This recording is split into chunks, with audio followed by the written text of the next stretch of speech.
Sí, le escuchamos, adelante. Bien, perfecto. Bueno, agradecer la invitación de CIDE. Es un honor siempre contar con tan buen programa. El tema que traigo hoy a colación es sobre la percepción de los padres sobre vacunación relacionado con el cumplimiento del esquema en niños hospitalizados. Bien, este tema, esta investigación se realizó en Cuba, en el Hospital Pediátrico José Luis Miranda de la provincia de Villa Clara, provincia de la que yo soy, o sea, yo provengo de esa provincia. Entonces, justamente un poquito para hablar sobre el tema de vacunación, un tema que es muy importante y que por estos días, y el señor Antonio estaba haciendo mención a la persona que me antecedió en la exposición, justamente sobre qué pensaba él, si era importante vacunarse o no, teniendo en cuenta todas las situaciones que se están presentando, y lo vamos a ver al final de la exposición, cuáles son algunos de los factores que influyen justamente en que la población no se quiera vacunar. Entonces, para comenzar ya con el tema de la exposición, de acuerdo a la Organización Mundial de la Salud y a la Organización Panamericana de la Salud, ¿qué es lo que dice sobre la inmunización? ¿Qué es lo que ellos alegan sobre la inmunización?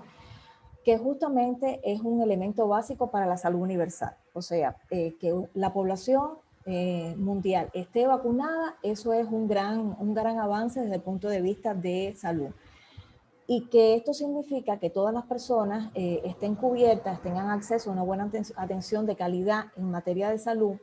Esto va a provocar, o desde el punto de vista de que tengan una buena atención, que esta atención no tenga barreras, o sea, no tenga impedimentos para que se realice, eh, y que además no tengan dificultades económicas, pues es algo factible para que la población pues esté compensada desde el punto de vista de salud y no enferme.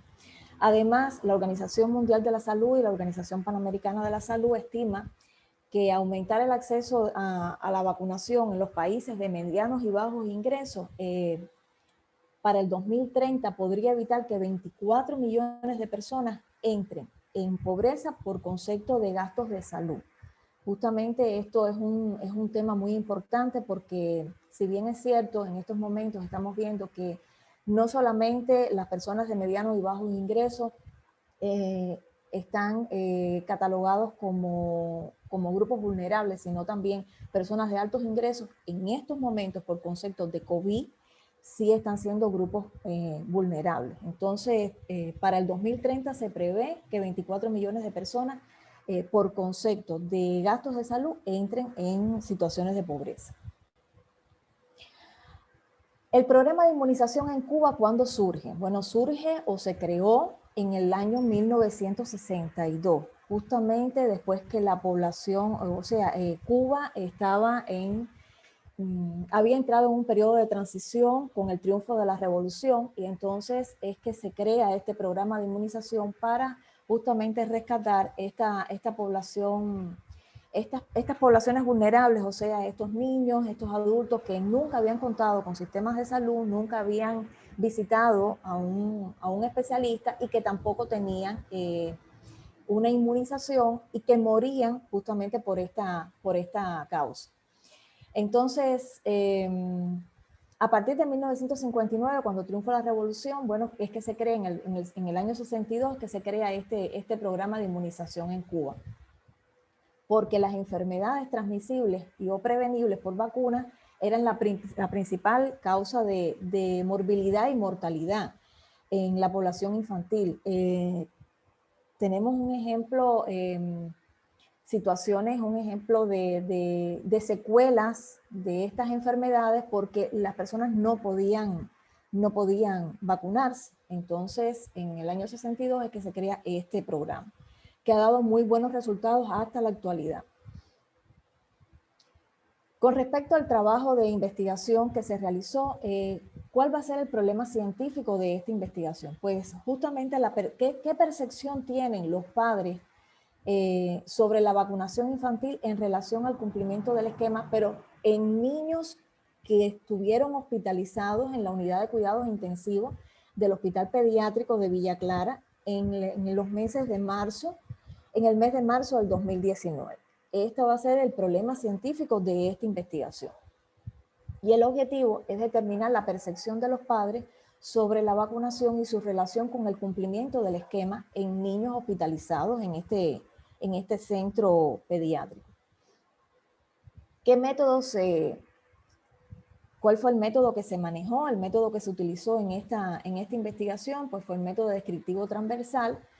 En el mes de marzo del 2019, justamente en el contexto, en el lugar que se realizó la investigación fue en el Hospital Pediátrico José Luis Miranda de la provincia de Villa Clara, y la población que se impuestó, bueno, la población con la que se trabajó fue una población de 10.029 padres, y la muestra fue de 1.000 padres. Hubo una exclusión ahí de 29 personas, pero les voy a explicar ahora por qué fueron excluidos. Dentro de el método de exclusión, o sea, ¿por qué fueron excluidos 29 personas? Porque una de ellas fue un familiar extranjero. O sea, un niño de procedencia extranjera que fue hospitalizado por situaciones de salud.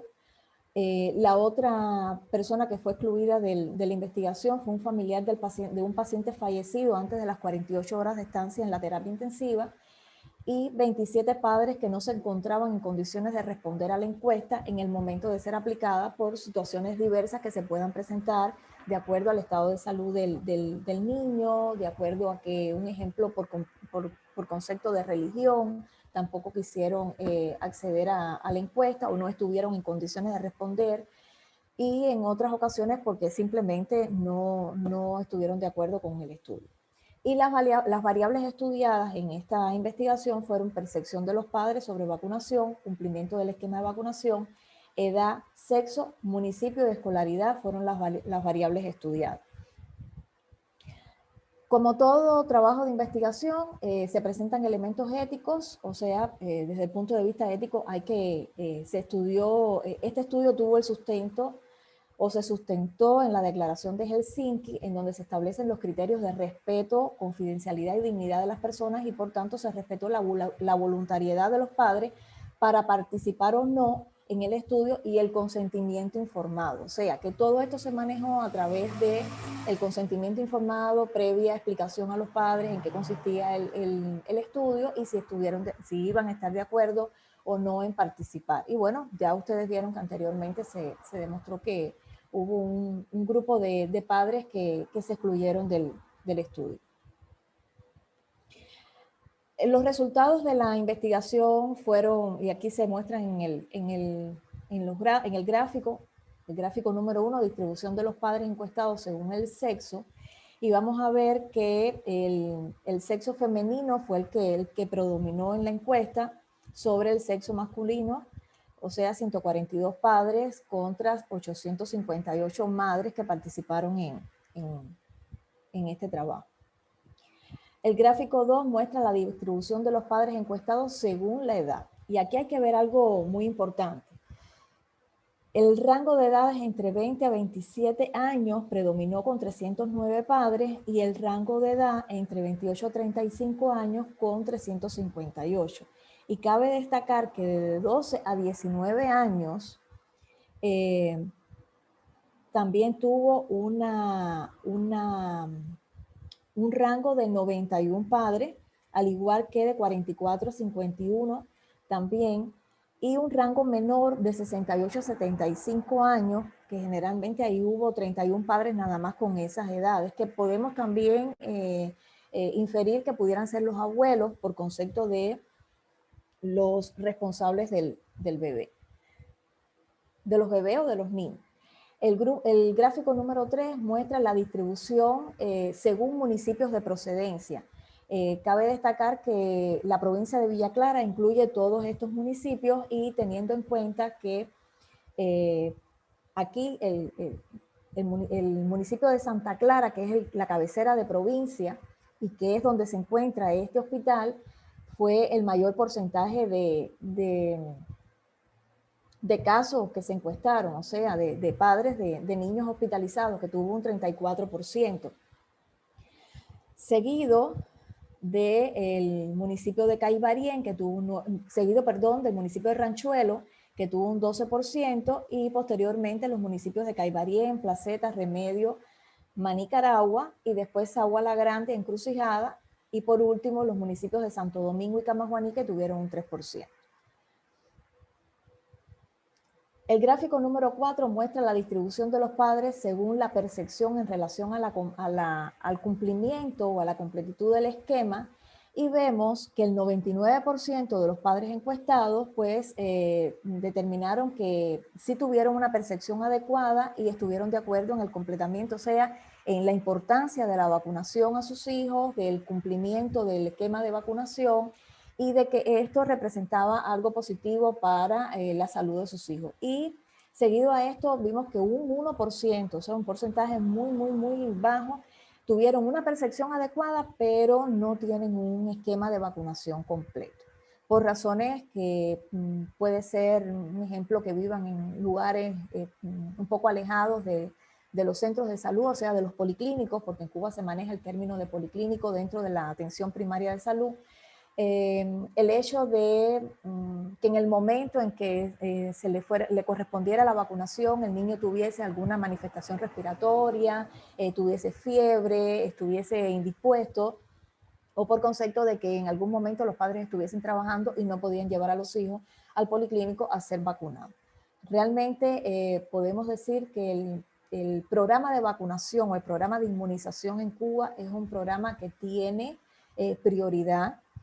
Es un programa que se cumple a cabalidad, teniendo en cuenta de que en el momento que se va a realizar campañas o en el momento en que se va a disponer de la vacunación, se va a realizar la vacunación a los niños, pues estos padres son citados a través de la enfermera o el enfermero y el médico de la familia, que es el primer contacto que tiene la población con los sistemas de salud o con el sistema de salud.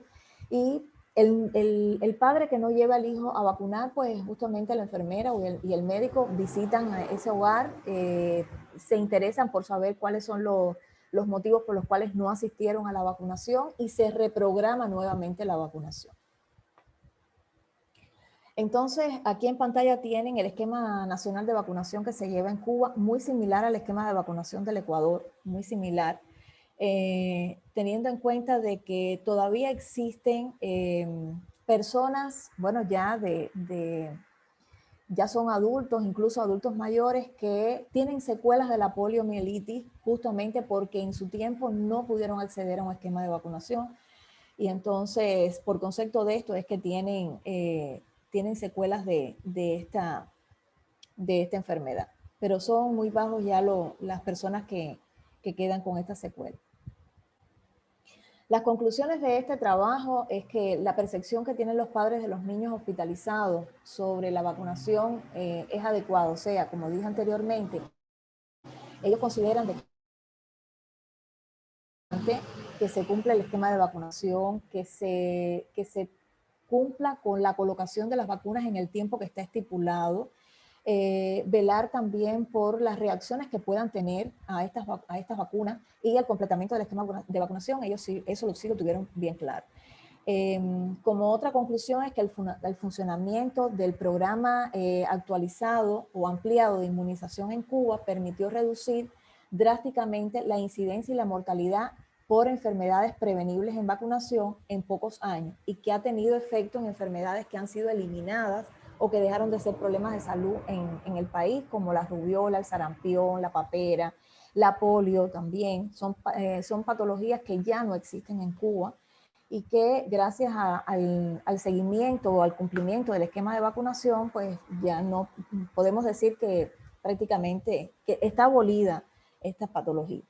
Y la otra conclusión es que la estructura de la atención primaria de salud como programa instaurado es un rector en las actividades de prevención y es satisfactorio para tales fines. Y no solamente para los programas de vacunación, sino también para los programas de seguimiento por concepto de realización de la prueba de Papá Nicolau, para evitar o para el pesquisaje o el diagnóstico temprano, oportuno de las pacientes con posibilidades de que puedan desarrollar un carcinoma de uterino. También por concepto del examen de mama, el seguimiento que se les realizan a las mujeres en edades fértiles y posterior a esto, para que también se chequeen sus mamas y evitar el carcinoma de mamario. Entonces, estos son programas que se atienden desde el primer nivel de atención, que sería justamente el programa del médico y la enfermera de la familia. Algo que también se está instaurando acá en el Ecuador y que ha dado muy buenos resultados en las áreas donde se han realizado. Al principio, en relación a lo que el señor Antonio había preguntado a la persona al doctor que me antecedió en la exposición, sobre si era importante la inmunización, si era importante que nos vacunáramos en estos momentos de esta pandemia que ha llegado justamente ayer estaba leyendo, 100 millones de personas ya están contagiadas con COVID. Y estos son algunos de los factores que atentan contra la correcta inmunización, no contra el hecho de que las personas quieran vacunarse. Y es justamente las redes sociales. Si bien es cierto, cuando entramos a las redes sociales estamos viendo cómo las personas están creando memes sobre cómo vamos a quedar o qué reacciones podemos tener luego de que nos vacunemos contra el COVID-19. Entonces, realmente las redes sociales es un factor muy importante para que las personas o decidan vacunarse o decidan no vacunarse. Y una tendencia actual, en este caso en los países desarrollados, es la negativa a vacunar a los niños. Porque hemos visto que alegan de que aumenta el espectro autista o puede crear un espectro autista y enfermedades autoinmunes por concepto de vacunación. Entonces, ojo con esto, las redes sociales, de la misma forma que nos pueden ayudar, pues también pueden ser detractores de un programa de vacunación o de un seguimiento que podemos hacer por concepto de una enfermedad. Y mucho más en estos momentos en que estamos viviendo situaciones bien complicadas, donde las redes sociales pueden ayudar mucho en esta situación de concientizar a la población para que cumpla con el esquema de vacunación, o sea, cumpla con la vacunación en el momento en que corresponde. Entonces, esto es una imagen del Hospital Pediátrico de Santa Clara, una institución donde me formé como licenciada en enfermería, donde hice mis primeros pininos como enfermera intensivista y que tengo muy gratos recuerdos, además de la experticia que logré tener ahí en el manejo del paciente grave, el paciente pediátrico y neonatal grave, que es un área un poquito compleja, un área muy sensible. Y aquí les dejo algunas de las imágenes de la ciudad de Santa Clara también, una ciudad muy, muy bonita que me gustaría que algunos de ustedes en algún momento pudieran visitar. Y muchas gracias por la atención que me han brindado con este trabajo. Agradezco nuevamente al comité organizador de CIDE, al señor Antonio y a los participantes del evento. Si tienen